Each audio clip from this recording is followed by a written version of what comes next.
ஆட்சிக்கு வரதுக்காக கொடுத்த வாக்குறுதிகளையும் எதிர்க்கட்சியா இருந்தப்போ பேசிய வசனங்களையும் சேகர் பாபு போன்ற அமைச்சர்கள் வேணும்னா மறக்கலாம்.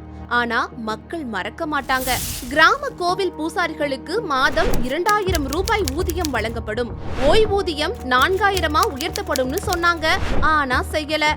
தமிழ்நாட்டுல உள்ள அனைத்து கோவில்களிலும் உள்ள தெப்ப குளங்கள் குறிப்பிட்ட இடைவெளியில தூர்வாரப்பட்டு தண்ணீர் நிரப்பப்படும்னு சொன்னாங்க. ஆனா செய்யல. கோவில்கள்ல தமிழ்ல அர்ச்சனை செய்யும் திட்டம் விரிவுபடுத்தப்படும் என்ற வாக்குறுதிய காத்துல விட்டுட்டாங்க. திருவண்ணாமலையில கிரிவல பாதை காங்கிரீட் சாலையாக தரம் உயர்த்தப்படும், சாலையோரங்கள்ல மரக்கன்றுகள் நடப்படும், இப்படியெல்லாம் சொன்னாங்க. ஆனா செய்யல. திருவண்ணாமலை மலைப்பகுதி முழுக்க மரக்கன்றுகள் நடப்பட்டு பசுமை காடுகள் வளர்க்கப்படும். நட்டாங்களா? வளர்த்தாங்களா? இல்ல. அறநிலையத்துறை கட்டுப்பாட்டுல உள்ள கோவில்கள்ல பணியாற்றும் பகுதி நேர ஒப்பந்த முறை பணியாளர்களுக்கு நிலைப்பு வழங்கப்படும்னு சொன்னாங்க. ஆனா செய்யல. ஒவ்வொரு வருஷமும் அறநிலையத்துறை மானிய கோரிக்கையப்போ 200க்கும் மேற்பட்ட அறிவிப்புகளை அமைச்சர் சேகர் பாபு வெளியிடுவாரு. நமக்கே ஆச்சரியமா இருக்கும், பா என்னம்மா மனுஷன் துறைய பாத்துக்கிறாப்ல அப்படின்னு. ஆனா உண்மை என்னன்னா எல்லாம் வெற்று அறிவிப்பு. இந்த சமய அறநிலையத்துறைக்கு கோடிக்கணக்குல நிதி ஒதுக்கப்படுது.